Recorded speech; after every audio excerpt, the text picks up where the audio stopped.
Hello students, मैं अमित सोनी आपका अपने YouTube channel Amit commerce classes में स्वागत करता हूं।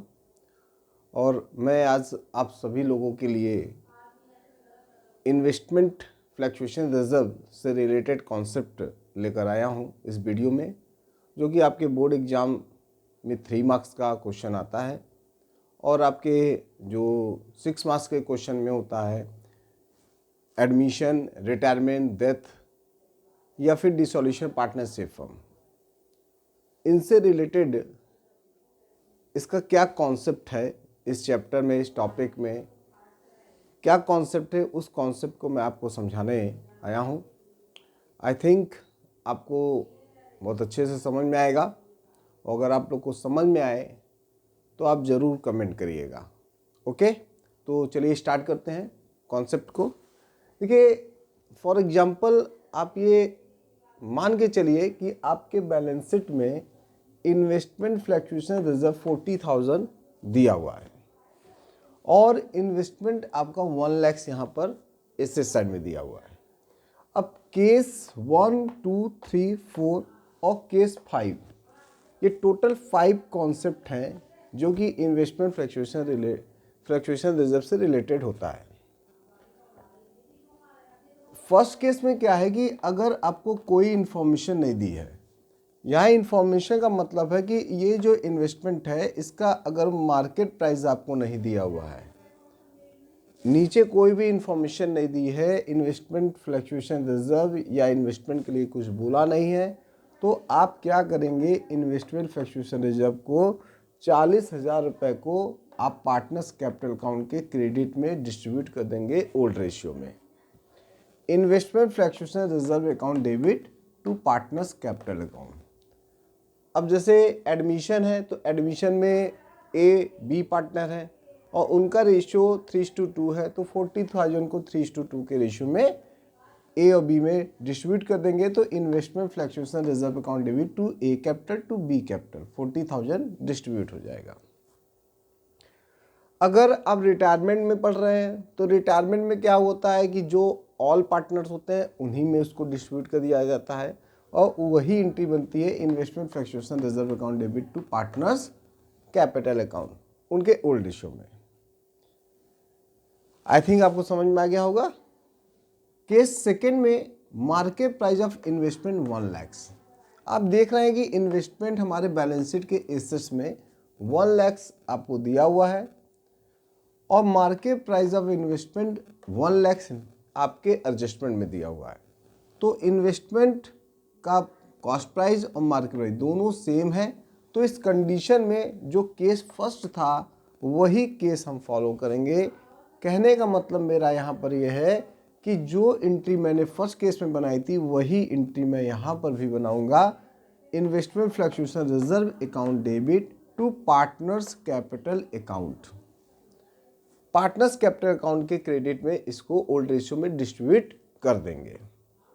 तो केस फर्स्ट और केस सेकेंड इन दोनों में कोई विशेष अंतर नहीं है, बस आपको ये समझना है कि यहाँ इंफॉर्मेशन नहीं दिया हुआ है और यहाँ पर ए 1 लाख कॉस्ट प्राइस है और मार्केट प्राइस भी इन्वेस्टमेंट का 1 लाख ही है, तो इन्वेस्टमेंट फ्लक्चुएशन में कोई इफेक्ट नहीं पड़ेगा, जो कि पार्टनर्स कैपिटल अकाउंट के क्रेडिट में डिस्ट्रीब्यूट कर देंगे।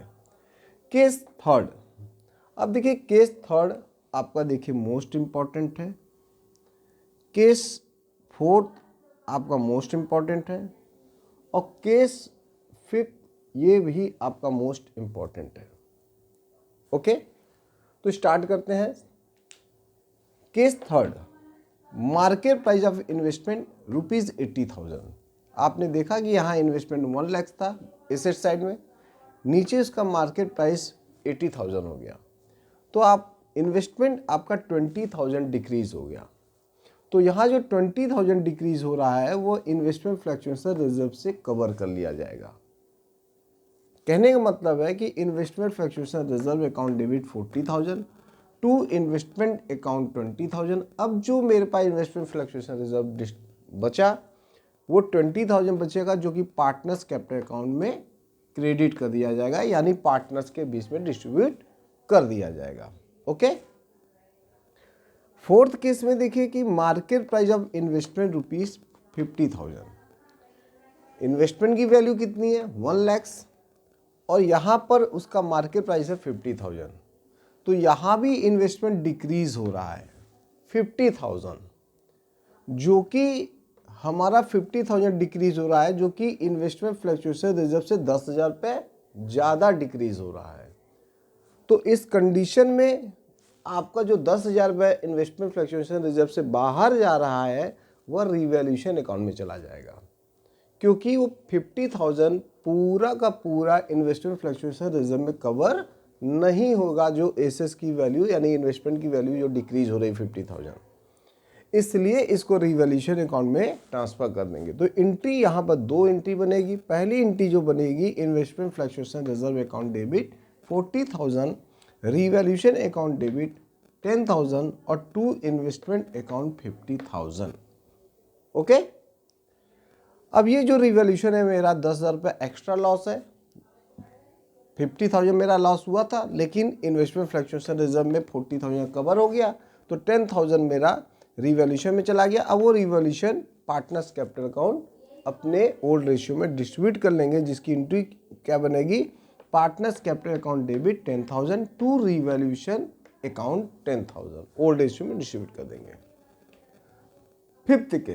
फिफ्थ केस में क्या है कि market price of investment rupees 1,20,000, तो इसमें ज़्यादा कंफ्यूज होने की ज़रूरत नहीं है।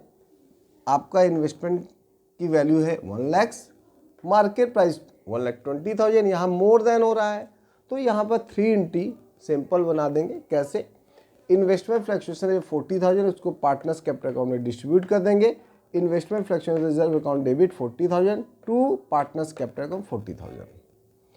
फिर ये जो आपका इन्वेस्टमेंट 20,000 रुपये इंक्रीज हो रहा है वो रिवैल्यूएशन अकाउंट में डेबिट हो जाएगा, यानी रिवैल्यूएशन अकाउंट में क्रेडिट हो जाएगा।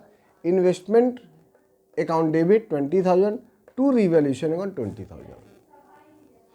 अब ये जो 20,000 है ये हमारा इन्वेस्टमेंट को इंक्रीज किया हुआ है, तो ये हमारा प्रॉफिट है, ये पार्टनर्स बांट लेंगे। Revaluation account debit 20,000 to partners capital account, यानी पार्टनर्स कैपिटल अकाउंट के क्रेडिट साइड में ट्रांसफर कर दिया जाएगा, ओल्ड रेशियो में डिस्ट्रीब्यूट कर देंगे। आई थिंक आपको एडमिशन के केस में, रिटायरमेंट के केस में और डेथ के केस में इन्वेस्टमेंट फ्लक्चुएशन रिजर्व से रिलेटेड जो कॉन्सेप्ट है वो आपको क्लियर हो गया होगा, और अगर क्लियर ना हो तो आप 1-2 बार वीडियो को देखिएगा और एक बार आप अपने से कोई फिगर यहाँ पर ले लीजिएगा और ये केस लिख लीजिएगा, और इस केस के हिसाब से आप एंट्री बना लीजिएगा। प्रैक्टिस कर लेंगे तो आपको इसका कॉन्सेप्ट क्लियर हो जाएगा, क्योंकि 3 मार्क्स का बोर्ड एग्जाम में श्योर आता है। अगर 3 मार्क्स का नहीं आएगा तो 1 मार्क्स में आएगा, वहाँ नहीं आएगा तो आपके 6 मार्क्स में आएगा, लेकिन आएगा ज़रूर। अब आपको मैं बताता हूँ कि डिसॉल्यूशन ऑफ पार्टनरशिप फर्म अगर हो तब मैं इन्वेस्टमेंट फ्लक्चुएशन रिजर्व का क्या करूँगा।